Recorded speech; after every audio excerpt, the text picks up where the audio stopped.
Public speaking is a skill useful in school, at work, and if we want to convince a group of people. Investor Warren Buffett called it the most important skill we can learn to advance in a career. Here is a short Sprouts guide to master the most powerful weapon if we want to bring change to the world. The issue. Take an issue you really care about. When you study it, you are intrinsically motivated to learn about it more deeply and put in the extra effort. Later, it gives you the passion you need to inspire your audience. When we speak in public, passion is probably our most powerful force. It shines through our eyes and straight into the hearts of the audience.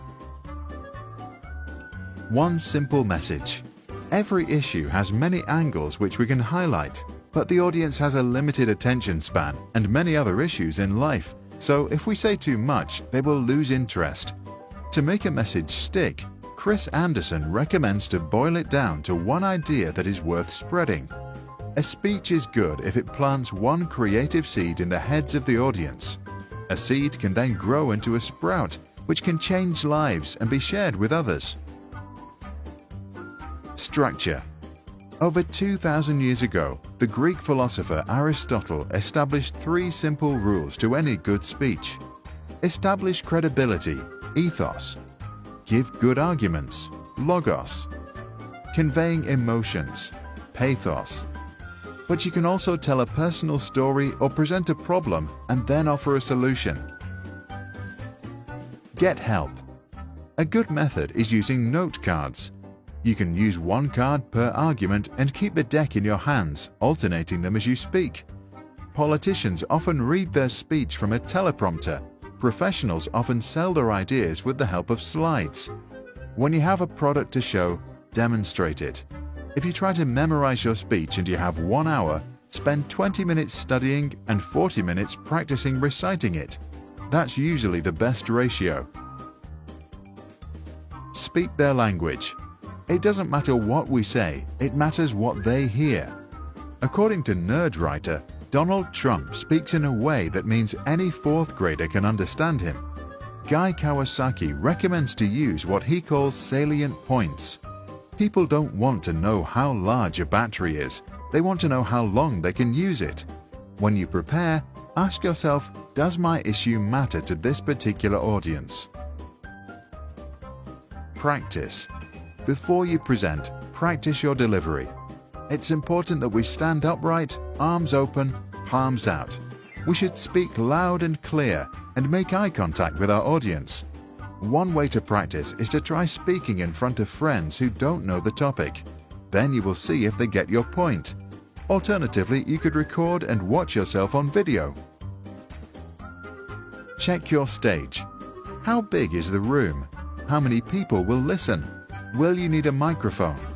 Professionals will want to walk onto the stage diagonally from the left back. Apparently, it's the most dynamic way to make an entrance. Also, always have a glass of water next to you, so you can take a sip whenever you're losing it. Don't be afraid. Everybody can experience speech anxiety, also known as glossophobia. It's natural and sometimes actually helps us to reach excellence. Mahatma Gandhi called it the awful strain of public speaking. For years it prevented him from speaking up even at friendly dinner parties. But in 1942, Gandhi convinced 60,000 people with his Quit India speech to join a peaceful revolt against British colonialism. He spoke up, the people followed his words, and the British left. Open for sympathy. When you enter the limelight, wait until you have everyone's full attention. Then open to win sympathy, a technique also called captatio benevolentiae. One way to do that is to excuse yourself. You can say, "You are a smart audience, so I don't really know what I can still tell you." Obama opened his 2008 speech in Berlin with the words, "I have to admit that I have developed a special place in my heart for the German people, and they loved it." Build curiosity. Once they like you, grab their attention by building curiosity. Present a fact, statistics, or a study, or start in the middle of a story. On my 5th birthday, my father started crying. It was the day he lost his job. Dhananjaya Hettiarachchi, a champion of public speaking, asked, "Raise your hand if you have an emotional mother," and everyone did. But you can also do something funny or open with a crazy stunt. Deliver your message. Now make your arguments. Share those personal stories and deliver metaphors which create images in the minds of your audience. If you forget what you wanted to say, don't worry. Nobody knows what you meant to say. In 1963, Martin Luther King gave a speech in Washington. In the middle of it, he stopped reading from the script and started to improvise. He delivered one of the greatest speeches of the 20th century. "I have a dream." Close. After you are done, summarize your arguments or repeat the core message. But you can also leave them with a quote, share your dream of a new future, or close your speech like we close our videos, with a specific call for action. Here it comes. Write a speech about an important issue, such as education. Open with sympathy, build curiosity, and then bring in your convincing argument. In the end, close it cleverly. Limit your speech to 200 words and post it in the comments below. If you want to learn public speaking, you should also practice your speech. For example, over the next 5 days, spend 15 minutes practicing each day.